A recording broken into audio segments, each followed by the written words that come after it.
Welcome to Healing Generations, a podcast creating a dialogue uplifting the importance of healing, strengthening, and supporting our communities, and that addresses the disparities and inequities in communities of color. Healing Generations is brought to you by the Healing Generations Institute, a collaborative initiative of the National Compadres Network and the Brotherhood of Elders. Be sure to subscribe to stay up to date on our new releases. Well, welcome, folks. This is Jerry Tello with the National Compadres Network and the Healing Generations podcast, a collaboration of National Compadres Network and the Brotherhood of Elders. And we're glad to be here today again to continue on this journey that we've been on for a while, to lift up really the sacred teachings and medicine and history of our people of all ways and all walks in life. And at the same time, recognizing that during that journey, there's generations of trauma and legacy that we really need to lift up and begin to heal. And so this podcast is really focused there and bringing on different folks that are part of this journey, that have figured out a way to at least acknowledge and begin to understand, but also begin to heal from the process and what do we pass on to that next generation. So I want to thank you for listening today and joining us. As always, I want to begin just by inviting you to ground yourself, and we give thanks to the Creator and all our ancestors and all those people that have come before us. And as we do that, I want to send a special blessing out to you and all your ancestors and all the people that you represent or that are in you and part of your journey, whether you know it or not, whether you logically know their names, they're in your DNA, those ancestors that have come before and sacrificed and worked hard in order to bring the blessings forward. And now it's our responsibility for that next generation. As we do that, let's acknowledge the land that we're on. I'm on the Tongva Gabrieleño land, but let's take a moment just to take a breath and acknowledge the land where you're at. And then the people in your neighborhood, your barrio, where you live and work and do whatever you do. Let's acknowledge all those folks. And finally, our families that way. Our families that are blood-related and our love-related families. And then let's just take a slow, deep breath just for ourselves and acknowledging ourselves and giving thanks for ourselves. And whether you realize it or not, you know, those blessings and those dreams that your ancestors prayed for, that's you. You are that dream. You are what they hope for. You are the ones that are going to fulfill their legacy. And you are the ones that have to advocate and change those things that brought pain and brought suffering. And so, you know, on this journey today, you know, really, really glad and blessed and feel really good to have with us today, you know, consider a friend, a nephew, an associate. We're on this journey, been here for a couple of years now, and have got to know Bong Vergara in different ways, in our work together, but also in conversations and in healing circles together, in dialogue, and you know, really have come to really respect his journey and his work this way. And you know, Bong is an evaluation associate with the National Compadres Network, but he's done so many things and has really been at the forefront of really research and evaluation and lifting up, you know, teachings and messages that really need to be heard from many underserved and undervoiced populations. You know, he's taught at USC, UCLA, California Endowment Health Exchange Academy. He's the former co-chair of the California Mental Health Services Act Multicultural Coalition and served on the Health Reform Advisory Committee for Representative Loretta Sanchez and many other things too. But more than that, he's just a good dude, man. He's a good person that I like dialoguing with. You know, we have some good times talking and sharing and everything. So Bong, thank you for joining us today, and I want to just give you the opportunity to welcome people that are listening. Good afternoon, and thank you, Maestro Jerry, for taking interest in my story and inviting me to share my story with your audience. Well, thank you too, and you know, and as we begin, as we always do, you know, I want to invite you to share a little bit about who you are. You know, who's your family? Where do you all come from, and what is that journey of it brought Bong here? You know, that from your legacy and your family that way. If you could share with us a little bit about that journey for us. Well, I'd like to start by just making a more direct connection with Filipinos in your audience. For the Tagalog speakers, magandang hapon. For the Ilocano speakers, naimbag na malemyo apo. So my name is Bong Vergara. Let's start with the name. I'll keep it short, but I think it's important to know the story behind the name. My given name, the name that my parents gave me, is Russell, and obviously the last name is Vergara. They gave me Russell, and they gave all my siblings English names because they knew beforehand that they wanted to immigrate to the U.S. And they thought that giving us English names would make our journey in the U.S. much smoother. I still acknowledge that decision that they made, naming me Russell, by keeping the initial R, but I don't feel and I don't operate in the world as a Russell. I never really felt comfortable with that name. So to make a long story short, I found a Filipino name, which is Bong, and I gave that to myself. And that's how I began introducing myself to everyone when I started at UCLA. And what triggered it was when I was interviewing for college admission. This one guy from, I believe, Princeton was waiting for me. I walk into the interview room and he said, "Oh, you're not on my list. I'm expecting Russell." And that just made me think in a certain way. So I told myself after that interview, from this day forth, people will know I'm Filipino just from reading my name. So that's how I ended up with Bong. Wow. A little bit about myself. I am the eldest of 6 siblings. I was born and raised in a small farming and fishing town in northern Philippines. We immigrated here in 1986, April 16, 1986. A few months after Ferdinand Marcos was deposed. I was raised by a family of educators, priests, and military personnel.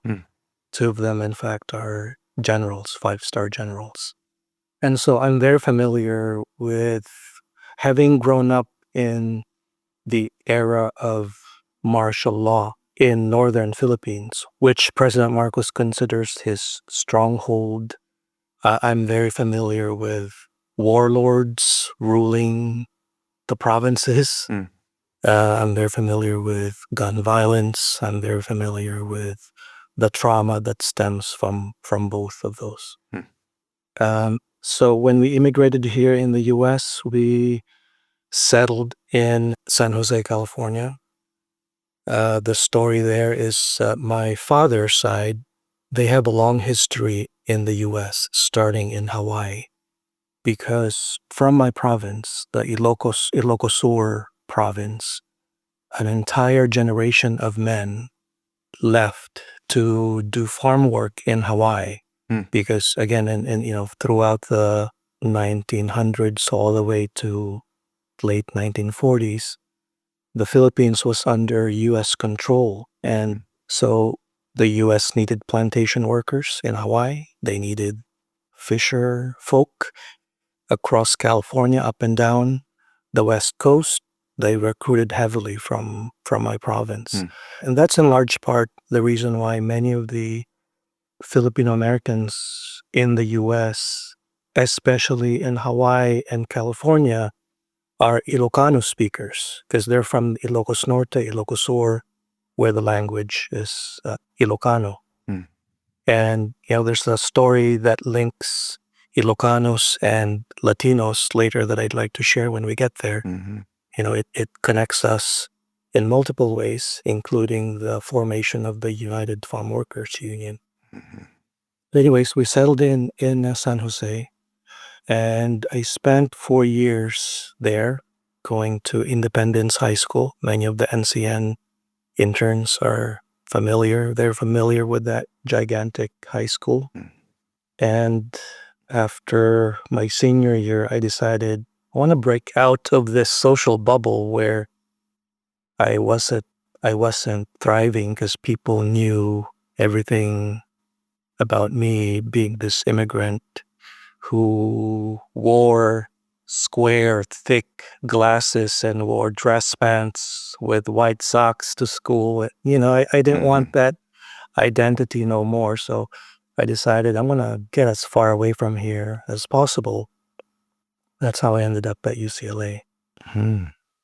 And did you change your square glasses and white socks? Absolutely. Started wearing Birkenstocks and I want to just thank you for, first of all, addressing your people in your language, as a matter of respect, the elders. It may seem like a simple thing, may seem like, well, I just took 30 seconds, but it's profound in that you start by acknowledging your elders. And I think it's one of the major deficits of this society is that we've forgotten our elders and we no longer respect the significance of them in our lives. And that you would begin just by speaking to them in the language in which they understand, as a matter of respect, is a powerful, beautiful lesson for all of us. I think the second thing that, already, resonated with me is your parents and their need, because of their fear and because of their dreams of wanting to give you American names. And how for so many of us and so many children today, and probably for generations, how we struggled with having to adopt a name or being renamed on something that doesn't vibrate with our spirits, something that really doesn't describe who we really are. And the courage that you had in order to reclaim your spirit through renaming yourself. Because we recognize what colonization does is it names us and shames us in that naming.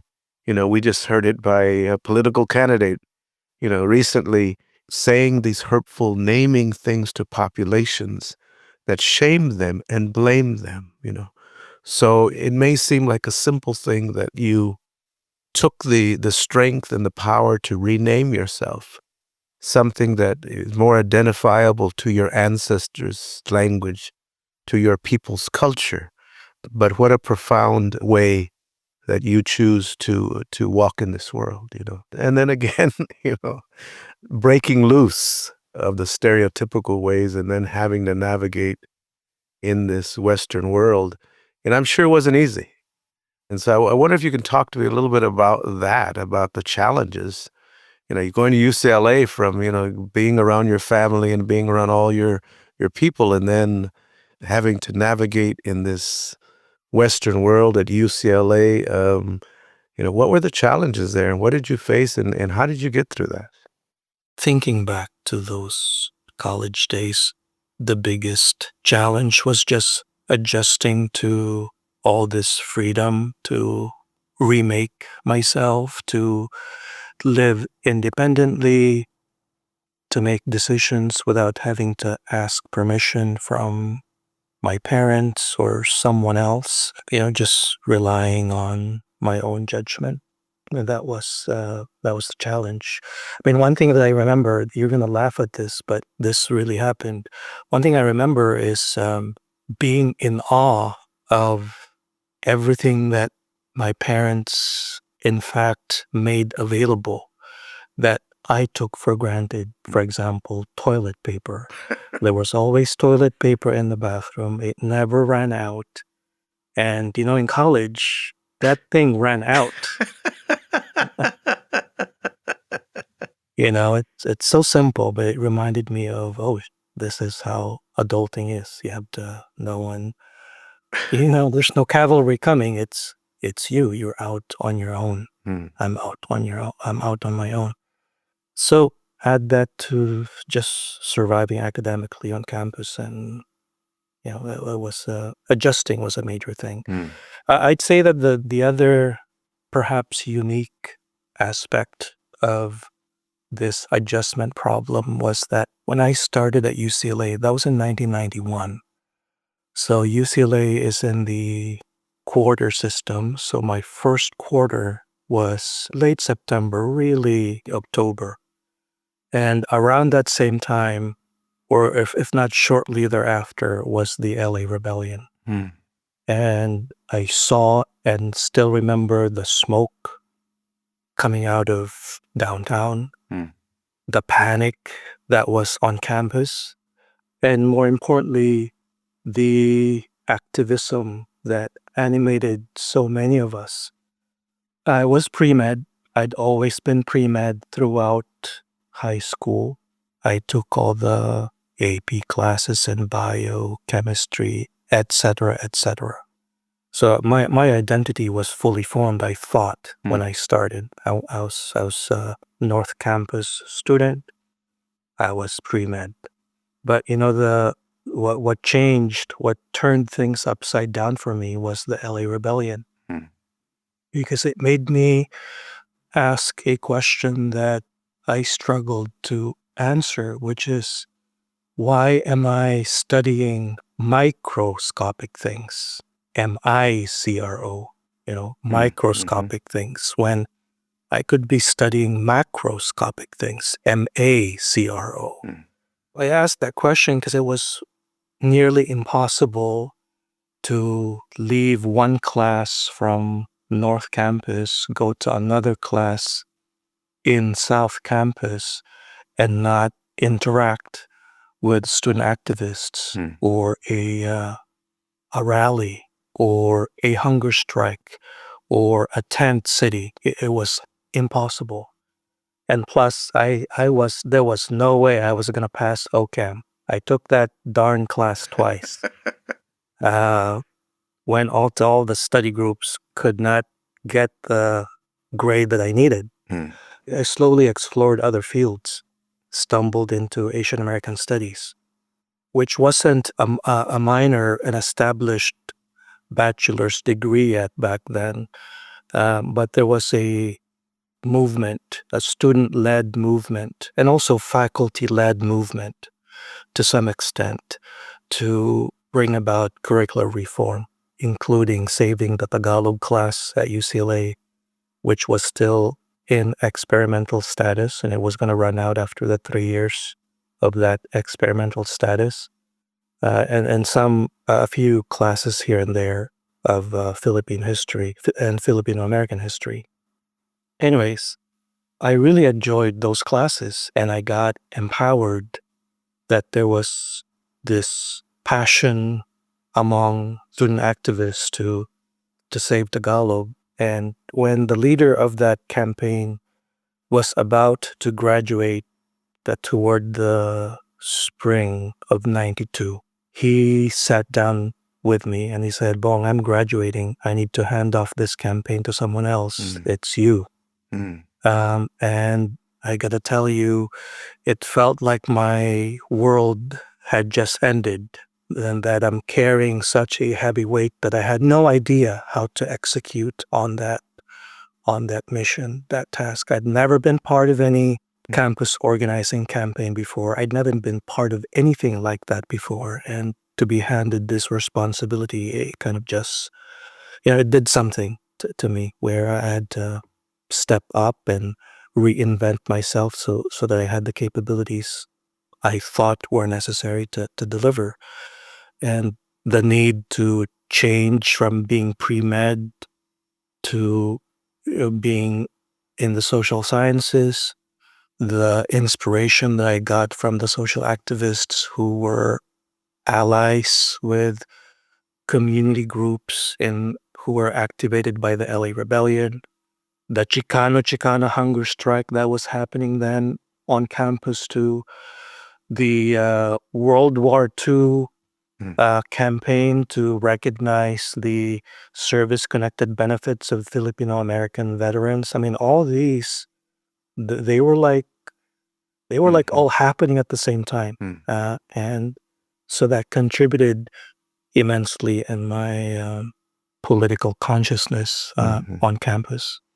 The way you reflect it is like one step after the other. But I am sure the trials and tribulations, if you will, emotionally and psychologically, that you must have gone through must have been very difficult. I mean, just changing your major, and I imagine telling your parents, "Hey, guess Yes, what? I'm sir. not going to be pre-med no more." I mean, Yes, sir. because your family's so connected to you, Yeah. you've been so invested in that track that you're going to be a doctor or something in the medical field, and especially in your culture, and that being so tight that and then you having just to make a decision. Guess what?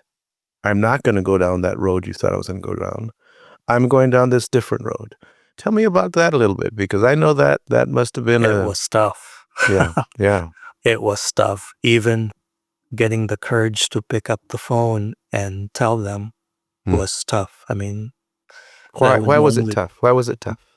Because I had invented all these reactions that I thought I knew my parents would have, especially my father, because he's a dentist, and my mom is an educator, at least in the Philippines.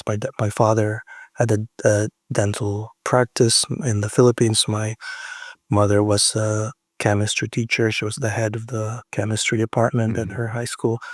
So I knew that they were going to react some kind of way that wasn't going to be pretty. So it was very difficult to pick up the phone. But to make a long story short, my father was very receptive. He said, it's your life. You have to be happy with how you decide to live your life. I support you. Mm. It Wow. was my mother that had a harder time. She was inventing life outcomes for me too in her head. Yeah. She had a very clear vision of how I was going to be if I stayed in this track that they put me on. And I told her, I don't want this track. I'm going to go into the wild unknown. You know what I mean? And so it's understandable how she reacted the way she reacted. Mm-hmm.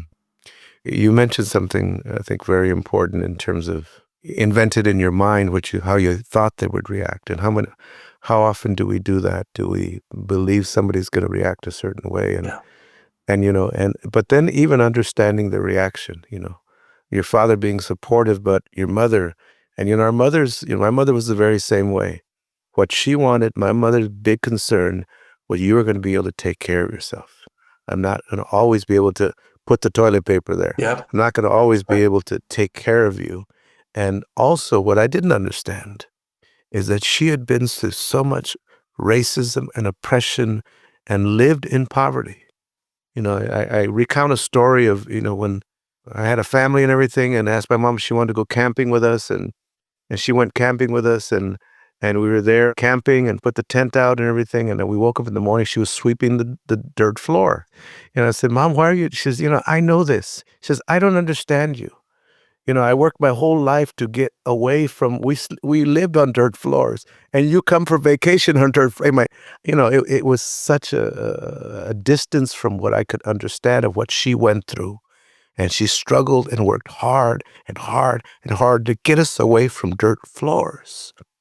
So our moms many times have this fear that, you're not going to be okay. Yeah. And so they create this rigid path for us that sometimes we feel is inhibiting, but it's out of their own experience and their own fear. Absolutely. And so, I as you're talking about your mom, I'm thinking about my mom. And I'm thinking about so many moms that and they can't articulate. They can't say it's my fear. They can't say it's, it just comes out that way. But the other thing that comes to mind as you're speaking is, thank goodness you didn't do well in that chemistry. I mean, and sometimes Correction, OChem. I did well in chemistry. It's okay. damn OChem, organic chemistry class. Organic chemistry. Well, whatever that was, the ancestors put something to block you. And said, "No, we need you to go down this different path. Yeah. We need you to go down this different road." And then the activism of your people. And we're going to talk about the activism of your people in a little bit. Yeah. But it's in your genetic strain, the activism of your people, of fighting and advocating for those that don't have a voice, for those that are disrespected and disenfranchised. It's in your blood. It's in your DNA. It's in your people. And in this switch, you became activated that way. Tell me about that. Yes, I'll definitely tell you about that. I just want to be, I just don't want to give a wrong impression to your audience about my mother. So, if I'm being honest, I believe the other reason, and perhaps a more important reason why she reacted the way she did to me, changing my major from the natural sciences to the social sciences is that they had invested so much in me. Mm. And as the eldest, all hell was going to break loose because I was the example to my siblings, my younger siblings. Now that I'm not following through on what would be best for the family, when I'm in fact choosing what's best for the family in favor of what's just best for me. So that's where she was coming from as well. And it is a big difference in terms of families, because we in the society are taught, think about the individual and what's best for you, and what's your own journey, and not to really consider how it affects the common good of everyone. Yes, sir. And your mom growing up in the Philippines and being grounded and rooted in that's part of her expectation, her journey. But as is with all parents, our children challenge us to grow, and they challenge us to consider other things. And I think that's also that generational healing that goes on, that you don't need to be afraid. I'm going to be okay even if I go in this direction. So talk to us about some of that activism and some of your journey that got you to where you are now. Sure. So campus organizing that got triggered by the LA Rebellion, the Chicano hunger strike, the Save Tagalog campaign, the activism that followed thereafter centered around voter engagement and really the link between voter engagement and civil rights / human rights work. To make long story short, a lot of the activists who were part of that curricular reform campaign, we naturally got introduced to labor rights groups and human rights groups in the LA area. And I must have stood out a little bit because around the, not to toot my own horn, but I invested 3 years of my life on that Save Tagalog campaign. And, it's now, after the end of those 3 years, it became part of the regular language curriculum. It was no longer an experimental status. And I'm not claiming that we were mostly responsible for that, but we contributed a little bit, I'm sure. Anyways, the Asian Pacific American Labor Alliance and the Filipino American Service Group Incorporated, based in downtown LA. I got to know the leaders there, and toward the tail end of 1999, before I started my graduate studies at UCLA, I was there a very long time, Maestro Jerry. So at the end of 1999, before the 2000 presidential election, Gore versus Bush, they recruited me to design a voter engagement project for Asian Pacific Americans. So I organized, if I remember right, 15 different chapters across the state, across the nation, where there was a population concentration for Asian Americans, generated voter guides, etc., translated them into, I believe, 12 languages. And I thought I was riding high back then because I was in D.C., fresh out of grad school. Actually, 6 months before graduating from grad school, I already had this posh job in D.C.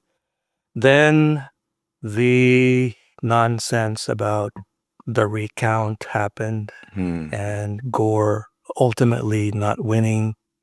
I told myself, maybe this advocacy thing isn't a worthwhile expenditure of my time and my talent if, everything that I'm investing into an advocacy campaign like this can just be overturned by money and special interest groups who file a lawsuit and win. What am I doing with my life? So I decided, I'm going to go into something that is more related to my social work degree and my focus on health. So I transitioned from labor and voter engagement work to health policy. I did that for quite a long time. That's how I ended up with the Health Reform Task Force for then Congress member Loretta Sanchez. That's how I also got involved in the California Reducing Disparities Project. I was the co-chair for a statewide campaign for that project for 5 years. So this will keep you current now after I say this piece. Doing that health policy advocacy made me realize, especially in 2009, that you cannot take away environmental justice from health advocacy. How did I end up there? How did I end up with that realization? In 2009, around September, the Philippines was struck by 3 super typhoons back to back. One of the 3 provinces that was ravaged by those 3 back-to-back super typhoons was Ilocos Sur.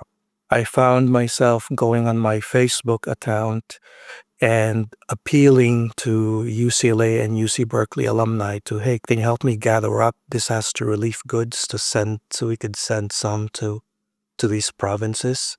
That campaign was successful, and the lesson that I learned from that is I need to find a way to create a social work career that incorporates the environment. Because again, I can't just, now that I know that population health can't be extricated from environmental health, I can't ignore it. I have to respond to this new realization. And so that's how I ended up with what I'm doing now, where I stitch together market-ready technologies in wastewater treatment, zero-emission development, and deploy them with the lens of social equity in the global South, primarily Southeast Asia and Latin America and the Caribbean. We have a project in Brazil and in Bermuda.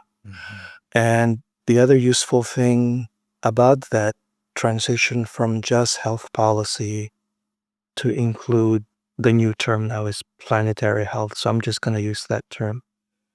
So that transition from health policy to planetary health made it a lot easier for me to reconcile the work that NCN is an expert in doing, which is putting to good use local and indigenous knowledge systems. And it might not be obvious to you, Maestro Jerry, but the teachings you've standardized and mainstreamed about how indigenous knowledge and indigenous healing practices can support the resilience of communities.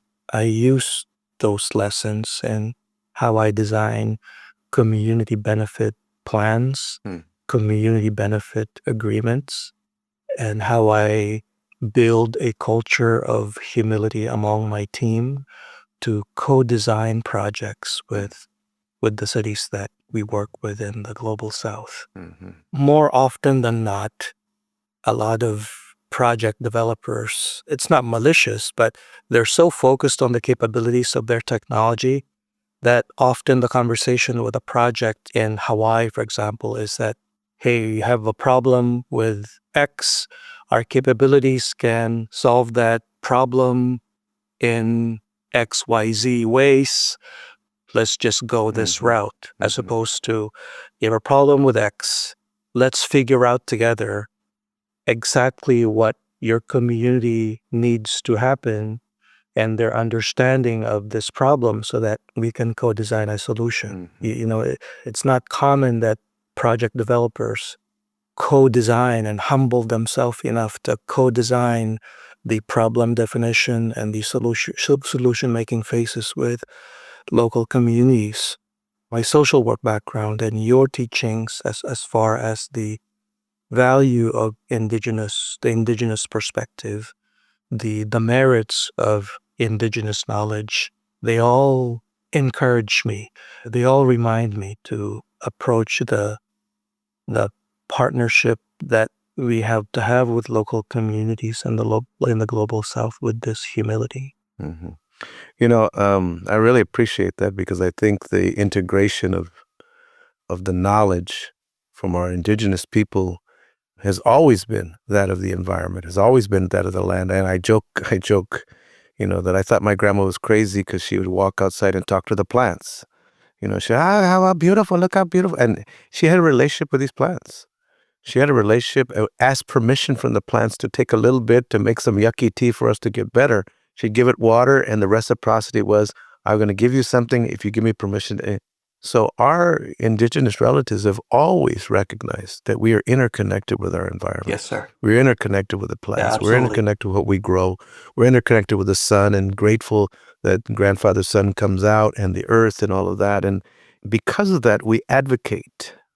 We speak up, we recognize, as you did your elders, we also speak up and recognize the elders of the plants, the elder elements that we have that have been here way before us, right? And I know that the strength and the perseverance of people that are close to the land, that work the fields. We have many of our relatives and your relatives that have worked the fields for generations. They know they feed the world. They have fed the world. And people continue to disrespect them and not acknowledge them. And I know that's also part of your consciousness. Yes, in sir. your work. That the legacy of the Filipino people, in even the United Farm Workers, is significant and is very, very essential in us acknowledging that history. And I know that you're part of an effort that really wants to acknowledge and lift up the role that the Filipino people have had in this movement. So can you talk a little bit about that? That engagement with the farm worker community, especially specifically the farm worker movement, it stems way back to the early 90s as well, when that period that I've been talking so much about that contributed to my social political awakening. Around the same time that we were all organizing, I got plugged into this tradition at UCLA of visiting Agbayani Village. Agbayani Village is a retirement home for Filipino farm workers who took part in the formation of the UFW. It was developed by volunteers, community members, and also college students in the 70s. And in the early 1990s to mid 1990s, there were still a handful of these old-time Filipino farm workers with us. And so we took a few pilgrimages to Delano, where Agbayani Village is, and got to meet a few of the farm workers that we were reading in our books, in our classes. And I'll mention two things that I learned and experienced from there that answers directly your question about my link to the farm workers movement. You mentioned earlier that our ancestors, because they see long term what impact individual action has on everything else that we're connected to. Yes, they advocate, but they also plan long term. I'm sure you're familiar with 7 generations, that especially Latino and Native American populations, they plan, they think about, they take into account the consequences of our actions now, 7 generations into the future. And the term nowadays, how the Western world translates, especially corporate finance, translates that 7 generations consciousness nowadays is this term, long-term value creation, where it's not enough to just in a very complex and volatile world. It's not enough to just be focused on short-term shareholder maximization, where you're making sure investors who invest in your project makes money in the next, within the next 3 years.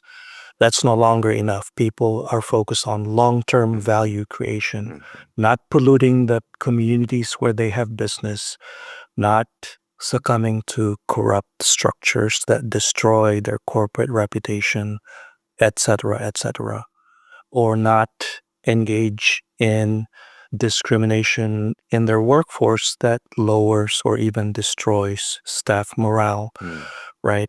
So that's one lesson from my connection to the farm workers that is pertinent to the work that I'm doing now. The other one is the exposure I had with the division that has been around for 40 years between those who were supportive of Cesar Chavez and the Latino camp of the UFW, and the supporters of Larry Itliong and Philip Veracruz and the Filipino camp of the UFW. I'm sure you've heard of this before.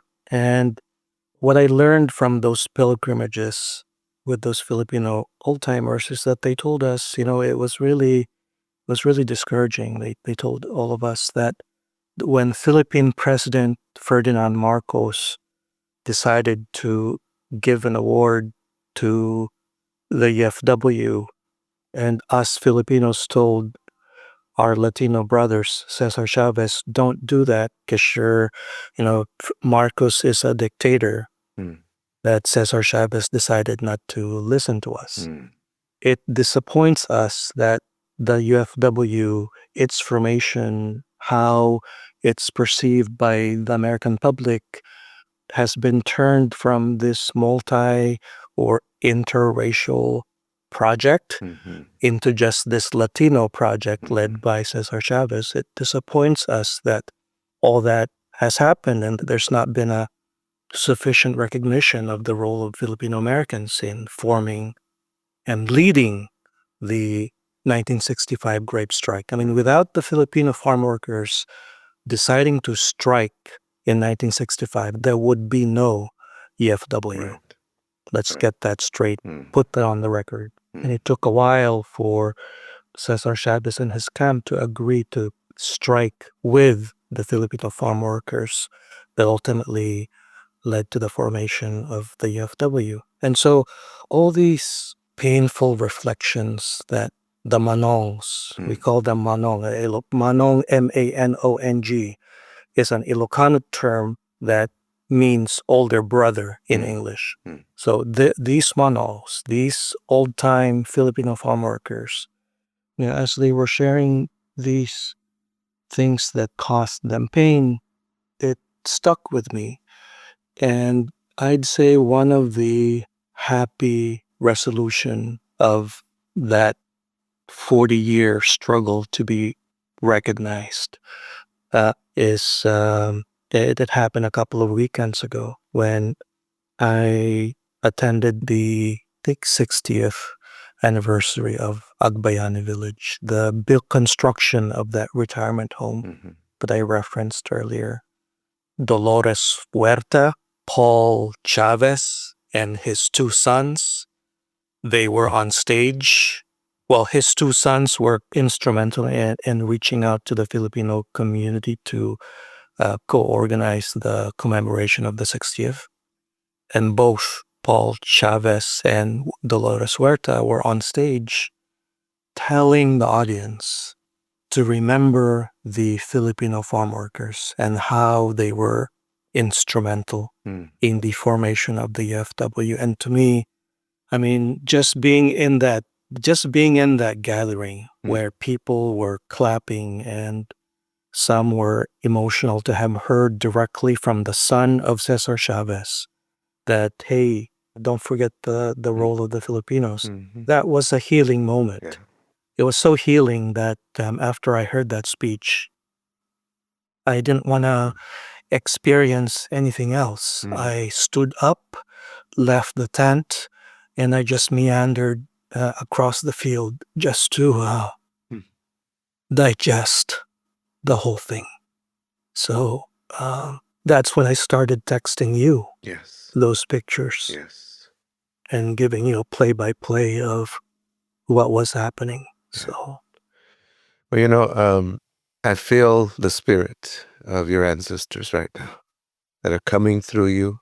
And it's the reason, for as we were talking, I said, hey, Bong, why don't you come on into our podcast? We need to share this. We need to talk about this. That the first level of healing for all of us is acknowledgement of truth. An acknowledgement of the role that your people and your ancestors and your relatives have played in the betterment of all of us. We would not be the same. We would not be to where we're at. Even in the Chicano movement, many of us got our strength from that UFW movement. So many of us, got our strength from that advocacy. And your relatives were a significant part of that, seeded that. So, I am forever indebted to you and your people, as we all are. And that's really, I believe, the ultimate wish of all of our ancestors. Can we acknowledge each other? Can we honor each other? Can we respect each other and tell the truth about our history and learn from it so next time we do better? Next time we don't leave anyone out. Next time the story is more complete. And I'm so grateful that Dolores Huerta and Paul Chavez were able to do that and saw the need to do that in a way of reparation, in a way of recognition and acknowledgement, but in the journey to us healing as a people. From a personal standpoint, my son Emilio that you just met, he's married to a Filipino woman. Wonderful. I don't call her my daughter-in-law. She's my daughter. And so I have two grandsons that are Mexican and Filipino. And every week I go and play with Elias. And I see and play with and get fed the spirit, the dual spirit that he carries. And he blesses me up. Tata, let's go outside and play together. Come on, we got to play together. And man, he's just such a beautiful reflection that way.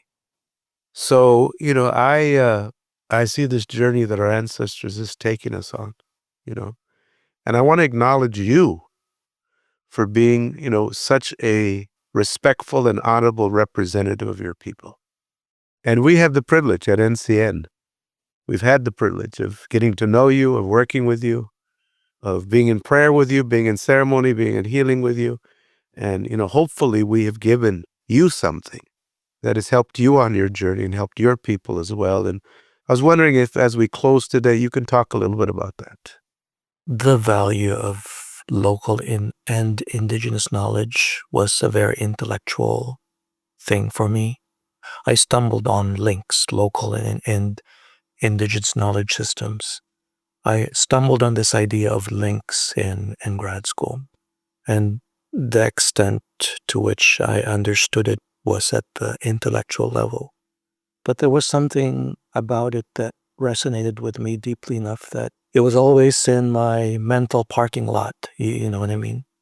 And I now can feel the value of local and indigenous knowledge systems too, through NCN.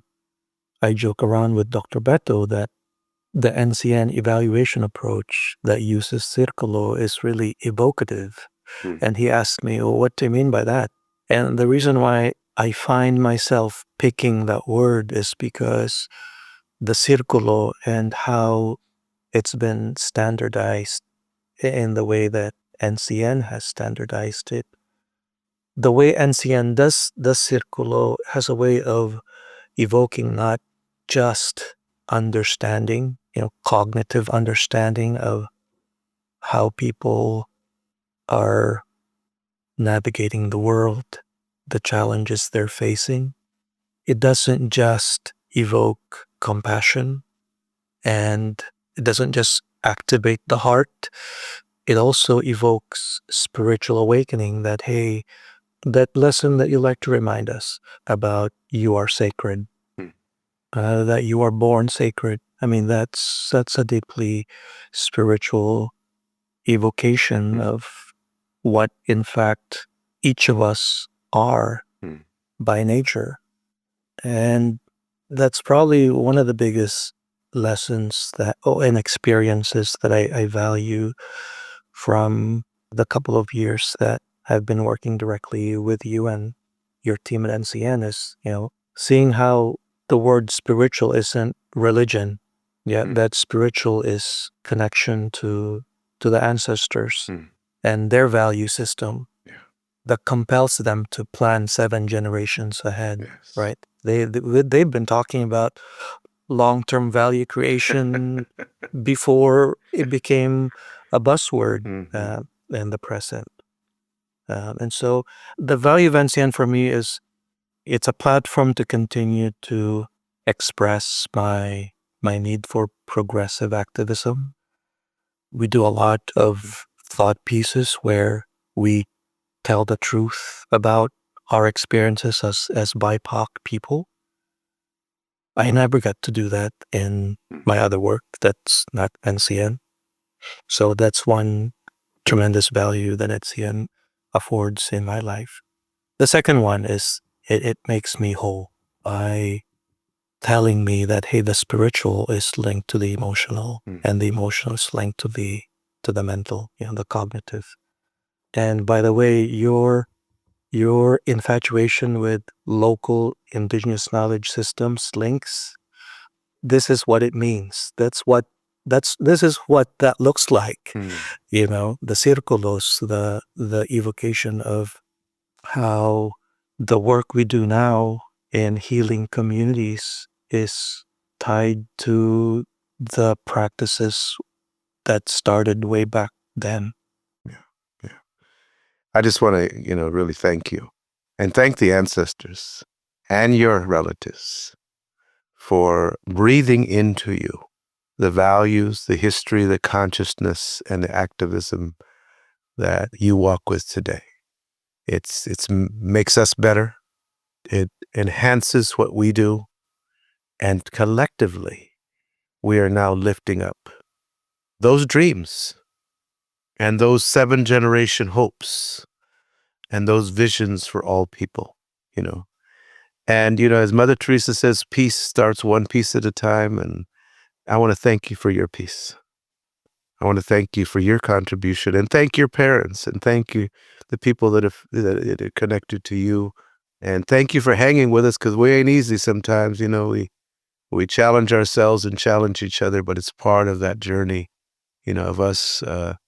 Really our wish is that the next generation has more blessings and less struggle in life. But if nothing else, they will know that they are sacred, and they will know they're a blessing, and they will know they have it within them to make the world better. So I want to thank you, for coming on today and for sharing with us, and we'll continue this dialogue. I just, as we sit here today, just really want to, challenge the listeners to recognize, the people that we haven't included in our lives, the people that we haven't acknowledged in our lives, and sometimes forget to lift up. None of us would be here without so many people that have contributed in so many different ways. And sometimes we neglect or forget to lift up all those that have been a contribution to our teachings, to our ways, to our success, but to our survival as well. And I want to thank all of you, for those of you that continue to advocate for that we call in Tlokwe Nawake, the interconnected sacredness of all people. And may you have a wonderful day and a wonderful week as we collectively move, towards that sense of peace and healing in our world. Thank you all very, very much, and may you have a beautiful day. Klaso Kamane. Thank you, Maestro Jerry, for taking interest in my story and allowing me to share it with your audience. For more information about Healing Generations and the Healing Generations Institute, Visit nationalcompadresnetwork.org and be sure to subscribe to stay up to date with our new releases.